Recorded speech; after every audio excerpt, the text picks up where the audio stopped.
Welcome to Navigating Hope, your compass to health empowerment.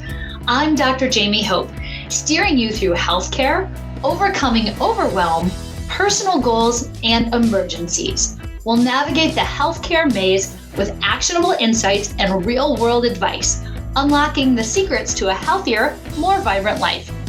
Join us to take control of your well-being and make informed decisions for your health and your future. Stay with us as we unravel the mysteries of medicine, wellness, and life's unforeseen challenges, helping you bypass the ER with a dose of knowledge. Stay tuned till the end of the episode with a recap of your actionable insights and a free gift. Let's chart a course to your well-being together. All right, welcome back. Today's guest is Jeff Hocking, a remarkable individual who co-founded the charity organization Congregation of Everyone, alongside Mary Hocking in 2013. Based in Detroit, my home area, their organization is unique for its zero overhead policy, ensuring all of your donations directly aid the homeless. Jeff is deeply involved in the hands-on distribution of survival packs to the homeless and is a passionate advocate for volunteer-driven efforts. So join us as we delve into his inspiring work and the impactful initiatives of his organization. So Jeff, instead of following the typical script, because I know we've had great combos, you're a very off the cuff, just fascinating individual. People are like, okay, this guy does all this amazing stuff for the homeless. You're out there, you're getting gritty, you're getting dirty, literal, actual poop, in addition to figurative. Why are you so passionate about this? Why are you doing this? Oh, it started. You get to share your story. Yeah, it started when I was young. Obviously, that had an impact. How I grew up had an impact on this. I So was tell us about that. kicked out of the house when I was a teenager. This was before cell phones. I had nowhere to go. And in that moment, you feel a certain anxiety you've never felt before, where you're standing there alone in the street and you're like, I have nothing and I don't know what to do. My aunt, Judy, ended up becoming an alcoholic, ending up in the street, passed away in her car in the city. My brother, same thing. He lived in his car for a while, just didn't have a mom at home, only had a dad. Things didn't go well. We lived in Redford in the west side of Detroit. Anyway, it ended up, I found myself in that situation. My younger brother did. I had an aunt. About 10 years ago, I realized I had gotten to a place in my life that was beyond what I ever thought I would have. And I needed to start helping people that were in the same situation I was in as a teenager.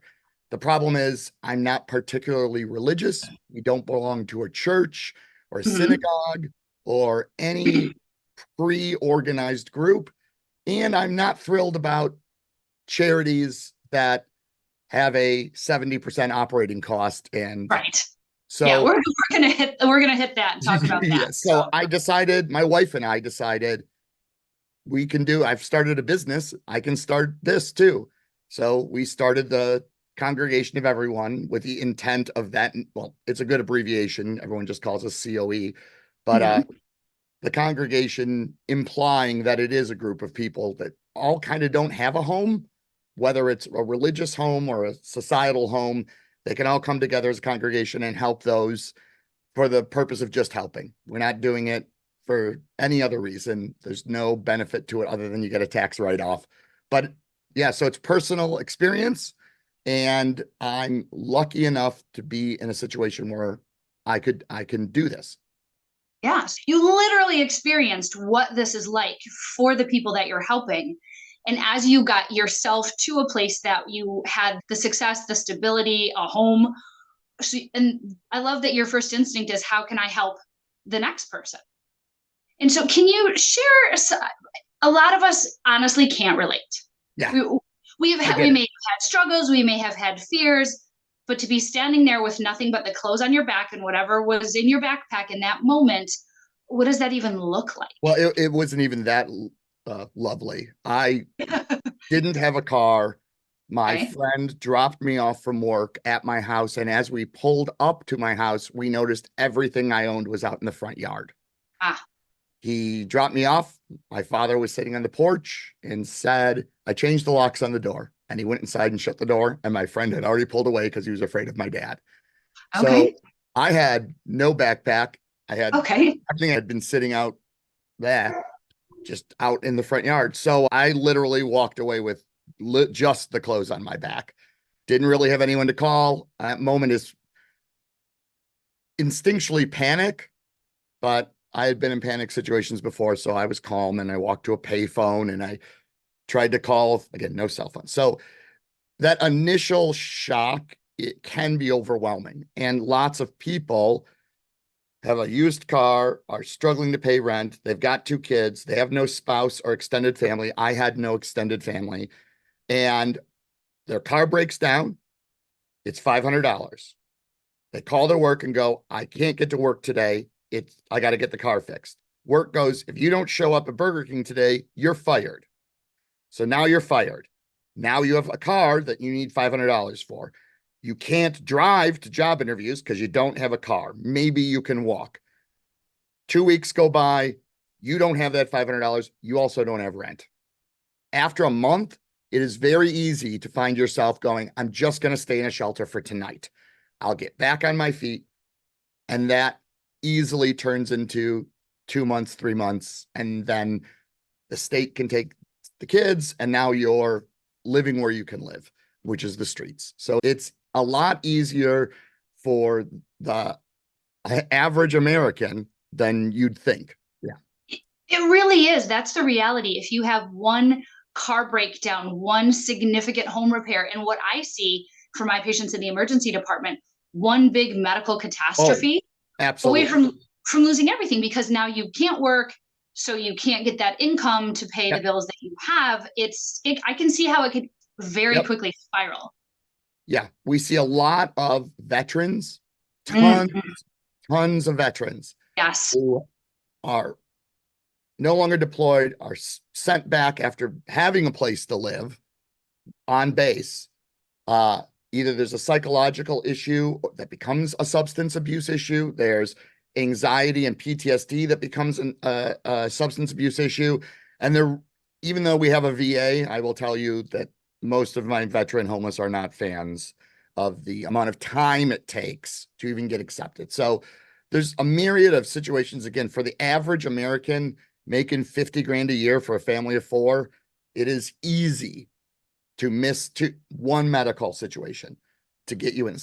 Homeless don't want to go to the hospital because that costs money they don't have. It Right. makes them detox when they don't want to.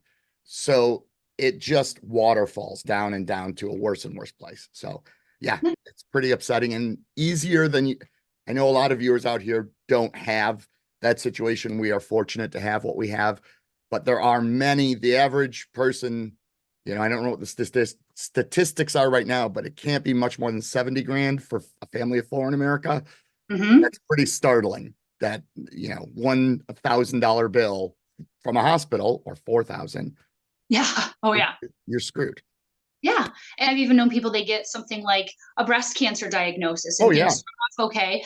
But we're not talking one bill, we're talking a year and a Yep. half, 2, 3 years of bills that can just completely changes your entire situation. Yep. And so this really is more relatable than people think. This risk is there. Particularly, we're in the period of high inflation, Yep. real estate prices. Just And everything being more expensive. And the good thing about humans is we're adaptable. The bad yes. things about humans is we're adaptable. We adjust to our situation, and that becomes our comfort level. Mm-hmm. So you may go, oh crap, I have to move into an apartment from my nice house. You adjust and eventually you're fine. And then, oh crap, I've got to spend the night in a shelter. You adjust quicker than you think. And then Yep. that's your norm. And that's one of the problems with rehoming people or getting them into transitional housing because humans get comfortable. And that even if you think it's misery looking Yeah. in, that is what's safe to them. And we may scoff and go, that can't be safe. To them, it's all relative. It is their safety zone. So, yeah. It is, and we can't relate to that. It's very easy to see somebody from the outside looking in and say, oh, they don't have quality of life. Why wouldn't they want this? Why, Yeah. of course they would want. But let's talk about the elephant in the room because one of my one of my struggles trying to rally people around helping homelessness is the judgment. They're like, well, they deserve to be homeless. They made bad choices. They use drugs. They have mental Yeah. health issues. It is their fault. So why should we help them? Right. I get Which, that a lot. yes, I get they seem to choose this life, right. which I assure you they do not. But as I said, people adjust. The most prominent type of person we see is a male over 40 with alcohol and or mental health issues. A decade ago or so, maybe a little longer, Michigan had a big brouhaha about closing down a lot of the state-funded mental health facilities. Oh, yeah. I remember that. Previous governor, And that those put people don't just disappear or get better. They just took away the they're on the resources. streets now. Yes. So that contributed to putting a lot of these older males out on the street. There's just a mindset that you already have some predilection towards a mental health issue. And then you're living outside where your things are getting stolen. You're probably getting beat up and mugged. So you become paranoid. So if you've already got this Understandable. beginning onset of not being able to cope, this paranoia then adds to social workers finding you and going, I want to get your social security number. I want to get your social security checks coming to this address over here. A lot of the times the paranoia doesn't allow that to happen. And again, they've adjusted. They have in their mind decided this is safe. Now, this isn't for everyone. We see plenty of single moms and Mhm. kids who are struggling and really do want to get up back on their feet. Last count, Detroit in the city had about 10,000 homeless people. Yeah. Not, Wow. not Metro Detroit, the Right. city alone. And there's not, the services just aren't there to even help them. But there is a level of distrust. I can vouch for, there's a level of distrust from suburbanites coming into the city, offering help, where Mhm. the distrust is, why are you here? Why are you helping me? Why are you offering me free stuff? It's just a general distrust. They don't So that want to be homeless, emotionally leads but to a disconnect because you get yeah, do-gooders like me and like other people, and we want to help, but we don't need cheerleaders and accolades like, oh my gosh, you're so amazing for coming to yeah, save. But so they are worried about what are our intentions because sure, they have been abused, they have been beaten, robbed, all of those things. And here we're coming in saying, of course, we're going to save you. And we don't want to stop people from doing that, right? We want to right, encourage these volunteers. And we as volunteers need to respect the people as they are. right. We always say the bag of stuff is awesome. That's great. What these people get from us is sitting down on the curb and talking for 20 minutes. Mm. Uh, I shake everyone's hand. I hug everyone. We all hug. We all shake hands. We're not afraid. We just walk up and talk to them like they're normal people. Sometimes they don't want the backpack. We get stories about, I served 3 tours of duty in Vietnam. America's the greatest country in the world. As I am standing on a street with nothing but burned down houses, this guy's 78 years old. He has bare feet in 2 inches of snow, and he's telling me it's the greatest country in the world.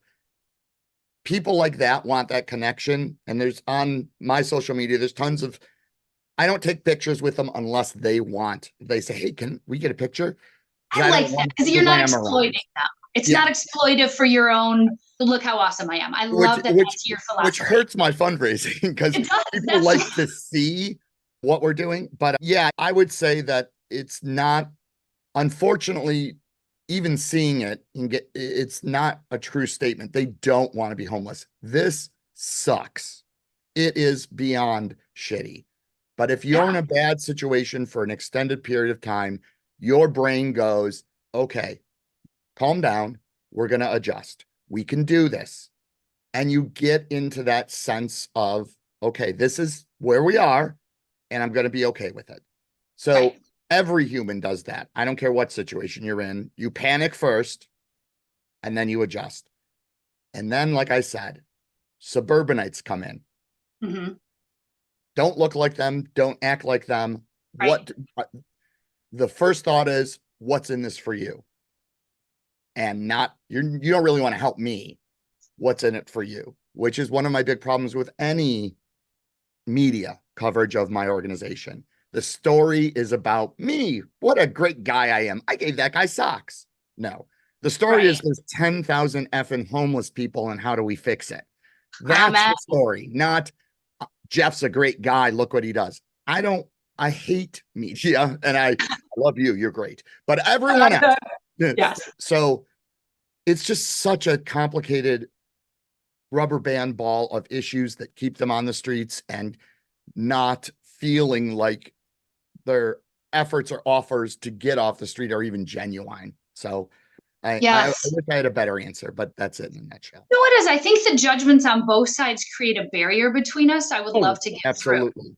But like All it of just life is us against them. Everything yeah. in life is us against them. Where we live, what our jobs are, what we eat, if we exercise, we like to form this tribal group, and we're good in that group. And then we can all stand around and go, look at those guys that don't know what's going on. We know. Right.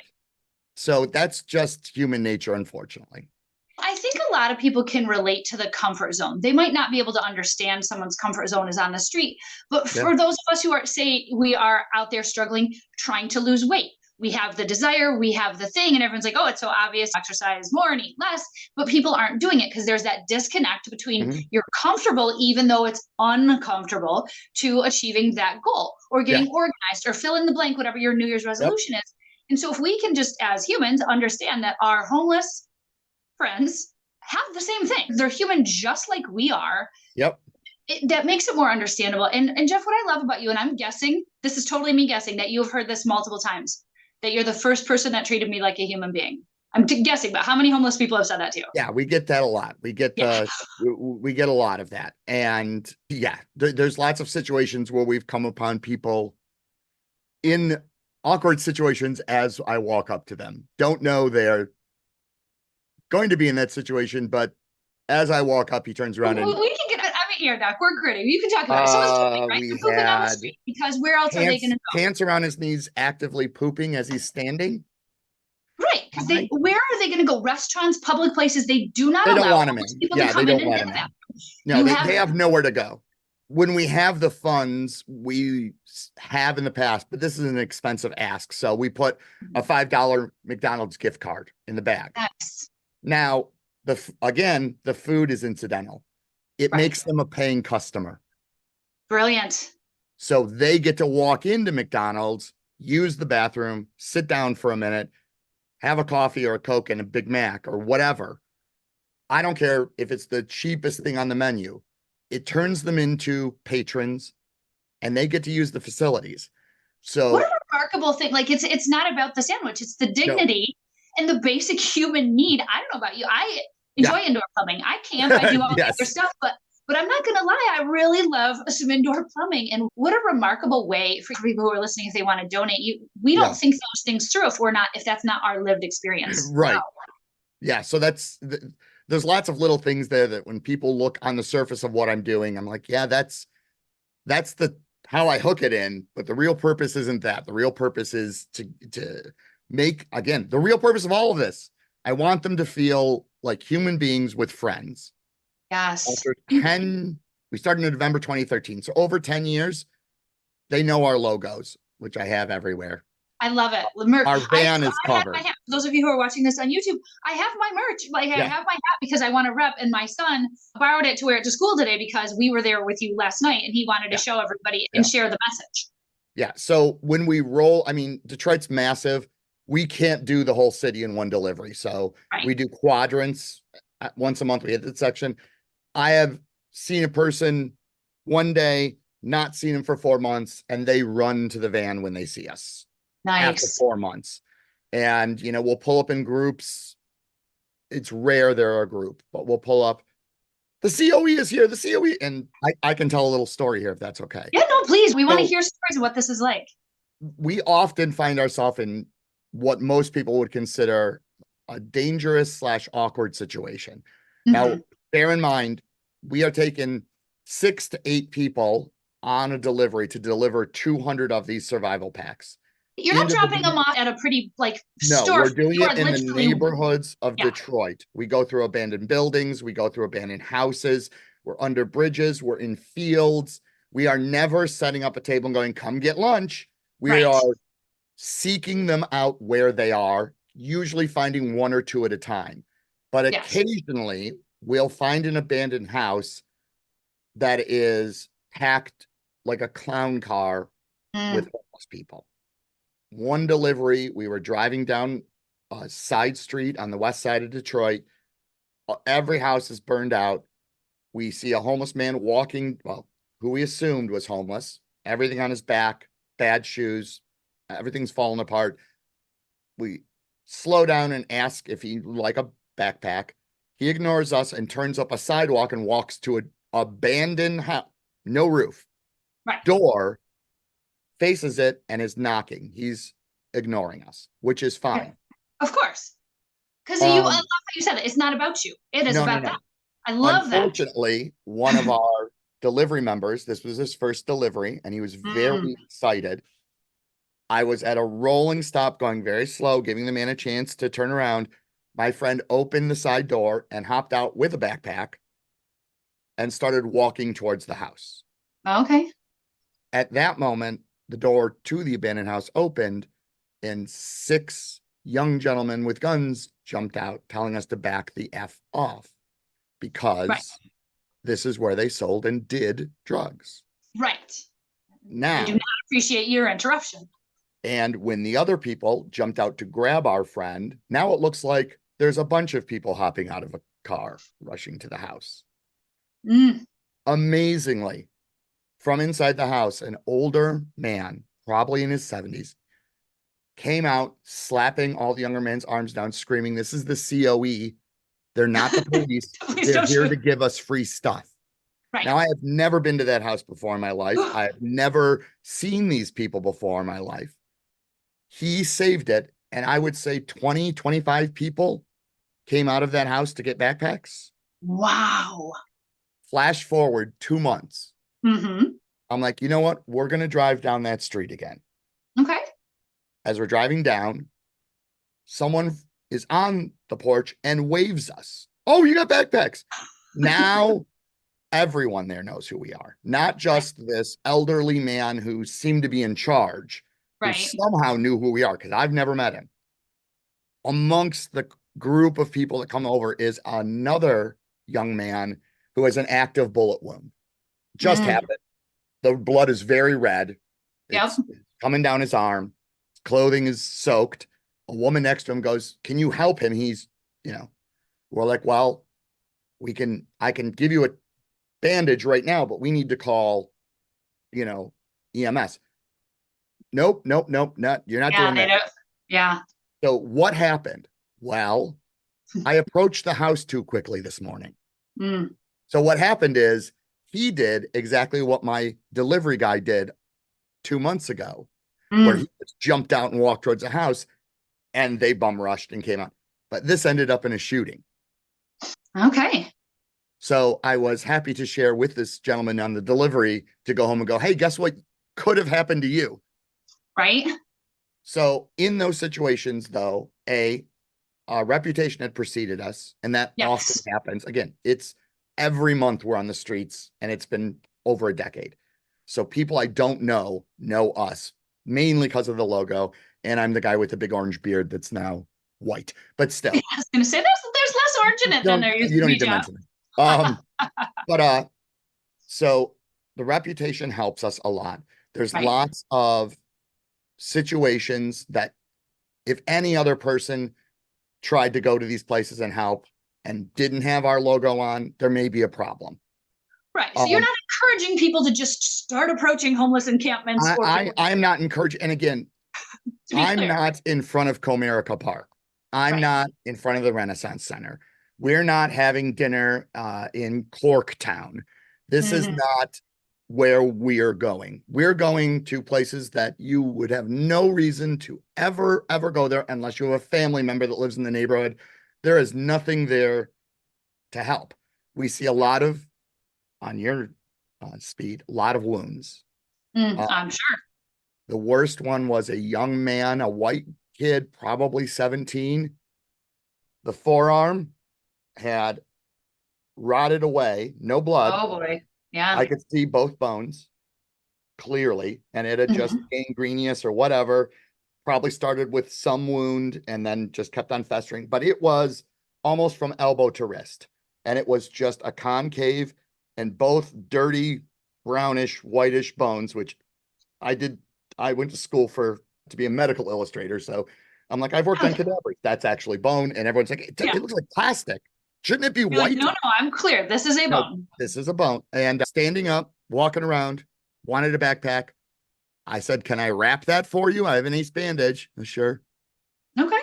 Can't believe he wasn't, the sepsis hadn't taken him at this point. Right. But It's amazing what you said though. The humans can adapt. The human body oh, hell yeah. can Absolutely. adapt to some absolutely crazy conditions. Yep. And you're seeing people who are living in it. These are people that no, like people aren't necessarily out there just ecstatic to go help. No. And I'm finding them where they're hiding. Yes. I'm not pulling up to the freeway off ramp and talk. I will talk to that guy, of course. You'll But talk that to is me about not it. our primary mission. It is the one-offs, the two-offs in the deep neighborhoods of the city where there is no reason to go, and there are no services. Right. The That's the key. services are focused around the downtown area. The people on the weekends that set up tables and offer lunches, the people that run outreach centers in big churches, most of those are downtown or Yeah. Corktown or Midtown. They're And that's just great. So what you're saying, those people have, like, there's other people doing good in the world, and those people have absolutely. services. So you're looking for the people that don't have that benefit. I am the big insurance risk. That's who I am. I Yes. am going to the worst, the highest crime, highest poverty, the area that there's one standing house on a block and everything else is either falling down. I drive those streets and those alleys and we stop and go into it. I can't tell you how many floors I've fallen through. Oh, I know. When you're talking about going to abandoned Yeah. houses, Yeah. there's so many things that I'm concerned about. Oh, yeah. You should be. Yeah. Yeah. Yeah. Well, There's lots of situations. that's why there's a level. So we're going to walk people through how they can help if they are not super comfortable, being shot at, falling through a floor. So we're going to, there Yes. are options. But one thing that, and Jeff, this is one of the many things that I admire and love about you. You just said it so casually as if this was no big deal. So I'm going to say it and really emphasize that you have been doing this every month since 2013. And for those of you who aren't super familiar with Detroit, I don't know how you wouldn't, because the Lions are awesome. Now, Detroit is in Michigan. And if you're not familiar with the map, Michigan is cold. It is very cold in the winter. You're out there, you're not waiting for like the lovely day with no rain or the good weather. You are out there in this nonsense, whatever is happening, because that's the day you decided to go. Snow is actually better for us because I can see footprints going into abandoned places. Oh, no snow, nice. It's a little harder to find them, but yeah, snow helps us track people and which houses or abandoned buildings are in. So yeah, but November through March, even now, the nights aren't super warm. They get down to 30 or 40. Yeah, most of the months we're out there, it is a bad situation weather-wise. And the amount of frostbite that I've encountered where digits are missing or actively falling off. Yep. As I'm talking to them, that is a huge issue. In those instances, it's difficult. Well, in lots of these instances, that shooting incident was not on its own. It's difficult to walk away and not try and follow up. There used to be an organization called Detroit Street Medicine who we could call. Right. And the doctor would go there with a kit and do what they can there. That was out of Wayne State, I believe. And I think the program slowly lost funding, so it's no longer active. But yeah, frostbite, freezing cold, sleet, rain, you're wet, you're cold. Even if you got a tent, not a great scenario for these people. So that helps with what we give them too. They have curated what we put in these backpacks. Right. You're not saying, oh, I'm amazing, I'm going to come up with these things. You are asking people, what do you need? In the beginning, I thought I was amazing and going to come up with this, and boy, was I stupid. But I think it contributes to your longevity, Jeff, because you know that there are organizations where people have this idea and this passion, and it fizzles. And you've probably seen so many come and go, and the consistency of what you do month after month for more than a decade You are a No, leading expert in this field. I know you don't call yourself that, no. but you have earned your PhD on the streets. Thank you. You're So really, you're you're, going to I be mean, calling me doctor now, right? Dr. I Jeff? absolutely will. Okay. Dr. Jeff, I Okay. am here for this. I love it. Yes. You have official doctorate Thank because you. just even the little things like the McDonald's gift card and getting to use the bathroom or following the footprints in the snow, the things that people don't realize. And the reason that programs come and go and you have stuck is one, because you're just gritty as hell. And I absolutely love that. But let's talk about funding, because if you have funding through a religious source or funding through the government, there are certain rules and stipulations. And I don't think you're saying that those are bad things, but it just No. didn't fit your model. So tell us Right. about that. So the government funding always comes with a caveat. Yeah, of Funding course. is allocated. It's allocated by what federal or state funding, they start a program and it gets adopted. And now the program is transitional housing. So now our dollars for the homeless are shifted to transitional housing. You can write a grant, get the grant, and they'll give you $100,000. You need bookkeeping to show how every penny is going toward transitional housing. So I've seen large scale homeless services charities funding shift from outreach to transitional housing, which means they can't send people anymore to do outreach Right. It's because now they it would be have a to violation of the account. rules now. Yeah. Right. It switched to transitional housing probably in 2020. A lot of the funding and a lot of the outreach programs ended. There are still some, but they're no longer as prevalent as transitional housing. So I don't want those strings. That is, again, I know one of the gentlemen that are in my wedding picture right now, he's been homeless for 5, 6 years. I grew Wow. up with him, one of my closest friends. He was a groomsman in my wedding. Wow. And I can find him sometimes and I can't. Mm-hmm. So if I want to find that guy, if I want to help that guy, I cannot sign up to get funding from someone who goes, this is what you can or cannot do. Mm-hmm. And I especially can't because, again, I am going into houses that I don't Yes. know. Yeah. So the So it's all rules and privately funded. regulations. Yeah. 100% private funded. There is no grants. We have no large corporate sponsors. We get a check every once in a while from here, there, 5 grand from something. But for the most part, I live off of the small individual donations, $50 to $100, 25. We get thousands of those a year. That's what we live off of. And myself and we have a 7-member board. We are all very lucky to be in the financial positions we're in, and we all chip in every month. But funding is only private, and I need you and your people who Yes. are To the watching. people listening. Yeah, and we're a 501c3. Yes, I wanted to bring that up. So I yeah, am donating money to you.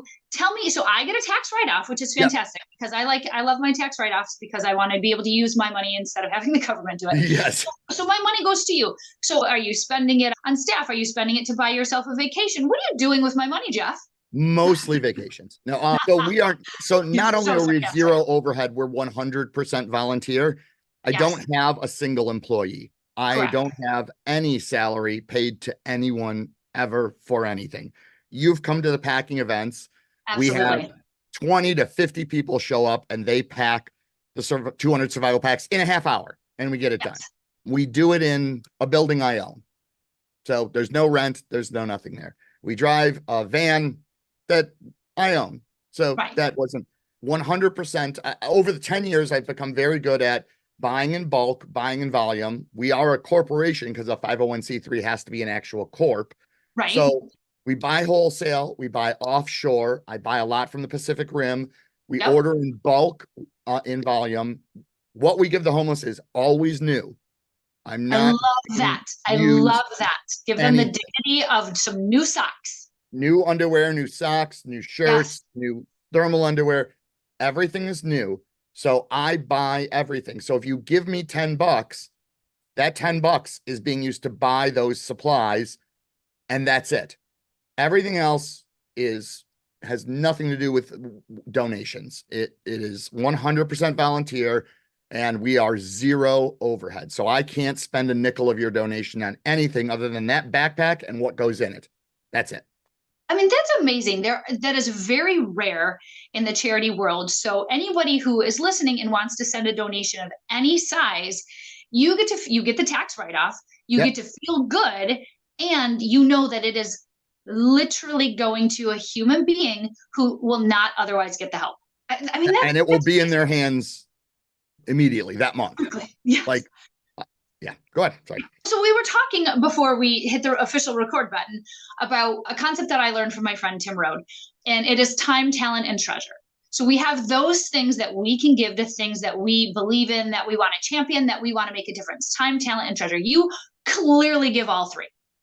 For the people who are like just repeatedly and so consistently, for the people listening, some people have time. They're like, I want to make a difference. I want to, like, just like for other charities, I want to swing a hammer. I want to do this. Right. If there is somebody who happens to be in our area and they have time and they don't necessarily prefer to get shot, just for some of our listeners, I will say that out of go ahead. thousands of deliveries, we've only had like 5 of those instances. No, I know, I'm teasing. Statistically, yeah. All right, go on. Yeah. Statistically rare. But so I want to use, so we're going to talk about time, talent, and treasure. So I want to use my time. I want to physically come and do something for your organization. Sure. What are the ways that I can do that? Well, the easiest or the most rewarding, I guess, immediate reward is what you did last night. One in the warmer months, once a month, sometimes in December, January, February, twice a month, we do packing events where volunteers come in and put all the supplies into the backpack and help us load them into our giant van. It's at our warehouse in Novi. It takes about a half hour. Maybe you're there for an hour. You've been there a couple of times. It's not a big commitment, but you can see what's going in. I give a little speech every time about what we do, and you can meet some of the delivery people. But yeah, on a Thursday night, at 6:30, I do it so people hopefully can get home from work. You're usually out of there by 7:15. You can go get dinner then. But yeah, that's the most hands-on. Yes. We do take people, like this time I have 2 new people coming on the delivery. All right. We have our seasoned, myself and my cousin, he is also a board member. We both grew up in the city in not great conditions. So we're very comfortable in these situations. Over time, there's become a veteran group that delivers with us every month. You know, this guy can do this month, he can't do those 2, but we've got about 8 or 9 people who will go with us. So out of a group of 6 to 8 people, 4 to 6 will be veterans, and then we will bring 1 or 2 new person. Now, like you said, it is dangerous, it's risky. There's some inherent risk, but also massive reward because you get to be out there making a difference. Right. And that has had the most impact, obviously, when people go on the delivery and meet people and talk to them. The instantaneous moment of shit, I suddenly care. It is life-changing. It really is. And again, you've been in these situations in the ER, I'm sure. So that's how they can give time. Everything, and I don't mean that this isn't the moment to do it, but everything is on our website and on all our social medias. Oh, yeah. Packing events, how to donate, all that stuff. I'm constantly barraging social media with this stuff, as everyone is probably sick of at this point. That's how I found it. So a friend of mine who is a phenomenal ER nurse that I've known for 20 years. I don't know how you found us, quite honestly. She tagged me and she's like, oh, Jamie, this absolutely sounds like something you would do. And I'm always looking for something to bring my children. They grow up in a fairly privileged world, and I want them to see not every kid has their own iPad. And so you have met my children. They come out and they help as well. Oh, yeah. It is very rare to find a place that allows that. Like, oh, we need to shelter kids. And meanwhough, I'm like, get out there, kid. Let's do this so they can see that your kids are there. I met 2 of them last night. And that's how it shares. So let's moving on to talent. So what we have time, talent, and treasure to give. So some people listening to this will be savvier than either you or I in sharing this message. So if they have a talent to turn this into a TikTok or a reel or some way that we can share the message, because that's how it found me. Somebody tagged me. So for your talent, even if you don't want to come out and pack a backpack, or you don't live in Detroit, but you just think that this is super incredible, tag somebody, spread this, share it, and help us. This is neither your or my talent. Right. Yeah. I'm a talent is you have a PhD in street. I'm an ER doc, and I love connecting people and trying to share their message. Yep. And yeah, absolutely. Anyone who can just spread the word. We're so Yes. grassroots. We don't have a So, marketing department. I don't have grant writers. This no, isn't you my don't have a job. social media I have manager. I'm a scientist. I have high tech companies. That's what I do. This is not my career, and I'm not the best at coming across as trying to market because to me, I feel like, of course, I should do this.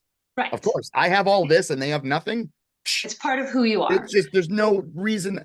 So I'm not the best at Yeah. marketing myself. So yeah, the talent we need would be great is spreading the word more. We had a Yes. moment where Washington, D.C. had a group of people who were doing this and they had our logos. Hey. Manhattan, we had it. San Francisco, we've got little groups. The problem is, I'm not really trying to market the branding I do isn't so I can sell stuff, although there is merch you can buy on the website. Hey, merch, right? Woo. Right. Merch But it's supports. so who I service recognizes me. It's Yes. repeatable. They see it, even if they don't know what this means, they It know doesn't that matter. logo. Yes. So I'm not good as a brand representative out there like Focus Hope or Salvation Army. These are household names. I've never been very good at working that because I don't want to be. I just want to help people. So yes, the If talent. somebody out there listening is like, how can I help? But I'm not going to come out and pack a backpack because I'm an introvert and I want to be at home in my pajamas. But you are good at either marketing or social Right. media. Let's get some talents. Let's see. Yes. So yeah, so people can donate their talent. And then Yes. also, I mean, for goodness sakes, treasure, money. We Yeah. no charity runs without money. And so Yes. anyone listening to this, every dime matters. Jeff said he has people who donate $10, 20, 50. You could donate 10, just commit to 10, $20 a month, give up one or two Starbucks, send it to this organization. They're going to make a huge difference. You're going to feel good. You're going to get the tax write-off and they can continue their work. Thank you. Yeah. And just so you know, it's a backpack full of supplies. We Yes. call it a survival pack, but it's Love it. about 70, 71 bucks for the pack and everything in it. And they are big. I was gonna say, do I have one down here? I do. They're nice, heavy duty canvas backpacks, and they're Oh, I filled felt it. with I mean, they're really good quality. They're going to last long past the stuff that's in it. They have a way to keep their stuff. Like yours was all in a front lawn. You didn't even have a backpack to put it in. so yeah, someone was in an airport in Dallas and saw one of our backpacks. Nice. Took a picture. I'm like, See, how the hell did it get to Dallas? so But listeners can sponsor a backpack. They can yep, also leverage. A lot of people work for companies that do yes, matching donations. So say you want to yep, sponsor a backpack and you work for a corporation, ask yep. them to help. I Yeah. mean, by all means, they can put it on their website and say we are making a difference because they are, and And that can we're just in all these leverage. registries because Yes, we're a 501(c)(3) and we're in the yes, system. If you have the ability to pick a charity, we are listed as one of the charities in the national registry. So it's there, and we do absolutely. get that. It's often every month I get a check for $118 from this company, and a guy is every month 118, 100. So anything help, It, literally anything helps. 70 it, bucks would fill one backpack. We do 200 every month. for more than a decade. Yes. The math is mathing, people. So, Yes. So uh, anything helps. I can't tell you how much I appreciate. Yeah. Or go to the website, buy a baseball hat or a knit hat or something. And absolutely. then, you Yeah, got yours free because you actually came to help. I did. I If feel you not come doing to it by help, I myself. will give you t-shirts and baseball hats. If you come pack backpacks free. No, no, I love merch and I also love donating to causes. It helps now for people listening, whether it's your time, whether it's your talent, whether it's your treasure or any combination. Now you actually understand the heart of the organization, what it is doing, why it is doing it, what is the expertise, what are they doing with your dollars that is not suspicious, that is Yeah. actual real difference that people are making. And it just is a reminder for all of us, the humanity of the people that you are serving. So, Jeff, in closing, what would you like to say just about that humanity, these human beings, they, we're making a difference. We're making a difference in their lives. And why does that matter to you? Because you almost answered your question there. They're someone's brother, someone's son, someone's daughter, a sister, a mom. And often I get stories of, I can't go to my child. I'm embarrassed. I can't go ask. This is ridiculous. I'm the mom. I'm the dad. This is my own problem, and I can't. So many of the stories we get, and again, we sit and talk to 200 people every time. Right. Sit and have conversations. There's 8 of us, but we are all having conversations, and everyone has a story. Some of them don't want to say how they're here, but they just want to talk about the Motor City Bad Boy Pistons. No one can, there's Oh, no the one. good old days when we were good. Yeah. But after a minute or two of talking to him, you realize this is the same guy as your neighbor.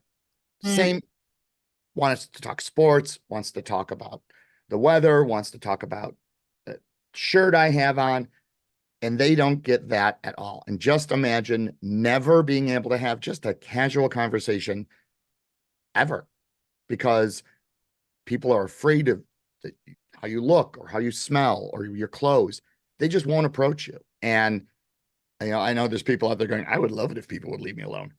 But yeah, it's the humanity is the biggest part of it. I just want everyone to know that someone cares about them. mm, I'll be back. This is mm. my name. They want to see pictures of my kids. And this is a guy that lives in an alley. He isn't stalking me. He, Right.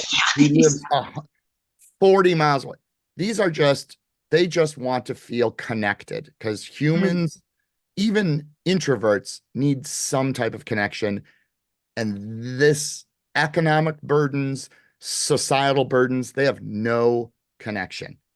And right. that is the most important thing to me. And again, it's my background. I Hmm. didn't have a mom. I had a dad. I had no extended family, and my dad wasn't that great. No connection. All I ever wanted was a family, kids, stability. So I can see these people longing for stability and connection. And I better effing do something. I have the ability. So I Yes. do it. Anyway, I'm rambling now, and I'm going to No, get I on. love, I'm over here tearing up. I'm like, I'm not crying, I'm you're sorry. crying. But no, that's a good thing. I want people to hear this. And I really feel like this is moving, and we just want to bring more people to the awareness of what you're doing so you can keep doing and helping Thank you. the world. I love it. Jeff, thank you so much for being here. We're going to put all of the Website and all that. links, Yeah. the links you have an Amazon wish list Yep. for those of us who have a PhD in shopping. Yeah. Uh, you can shop, you can send money, you can help us spread the word, you can Yep. come pack backpacks, you can meet my kids and Yeah. Jeff's kids, you can, come, Volunteer hours for the kids. If your kids need volunteer hours, oh I will yeah, absolutely exaggerate how much time they spend. fantastic. There you go. Another benefit. So thank you again for being Thank here. you This has so been much. incredible. Thank you. Thank you so much for doing this. I appreciate just you. I appreciate you. Thank you. Awesome. Thanks, everybody. Thank you for tuning into today's episode of Navigating Hope podcast. Our guest today was Jeff Hocking, co-founder of the Congregation of Everyone, an inspiring organization dedicated to providing hands-on support and dignity to the homeless community in Detroit. Let's wrap up with some key takeaways from our discussion and a special gift to you, our listeners. So here are 5 key takeaways that you can use from Jeff's lessons. Number 1, passion and empathy. Jeff's dedication to helping the homeless is rooted in his personal experiences and his deep empathy. His story of overcoming his own struggles in the impactful moments with his aunt and brother highlight the importance of compassion and understanding for those facing homelessness. Number 2, human dignity. The Congregation of Everyone operates with a zero overhead policy, ensuring that every donation goes directly into the hands of those in need. Jeff emphasizes the importance of treating the homeless with dignity and respect and providing them not just with survival packs, but also a sense of being valued and cared for, something we can all use. Number 3, a hands-on approach. Jeff and his team go beyond traditional methods by seeking out homeless individuals where they are, whether in abandoned buildings, under bridges, or on the streets. Their proactive approach ensures that help reaches those who might otherwise be missed. We could all use a more hands-on and practical, proactive approach in our goals, right? Number 4, building community. Through consistent efforts in building trust over time, Jeff has created a community where the homeless recognize and feel comfortable approaching his team. This sense of community and belonging is vital for the emotional well-being of those they help. And lastly, number 5, inspiring action. Jeff's work serves as a powerful reminder that everyone can make a difference, whether through donations, volunteering, or simply approaching those in need with kindness. Each action contributes to a larger impact. To support Jeff and the congregation of everyone, consider donating time, goods, or money. Visit their website in the show notes to learn more about how you can get involved. And as a gift for listening, we would like to offer you the Smarter Goals worksheet. This tool will help you create goals and follow through on them, whether it is your passion for helping the homeless or others in need, or even if it's something like getting more organized, outsourcing your tasks, working on your personal safety. Any of those things that you want to accomplish can be done with the right Smarter Goals. So download your copy by clicking the link in the show notes. Thank you again for joining us on this episode of Navigating Hope.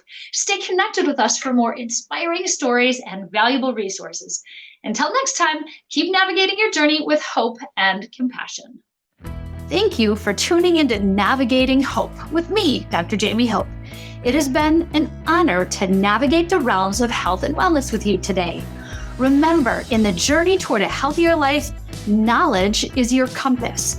If you enjoyed our time together, please share, like, and subscribe to Navigating Hope.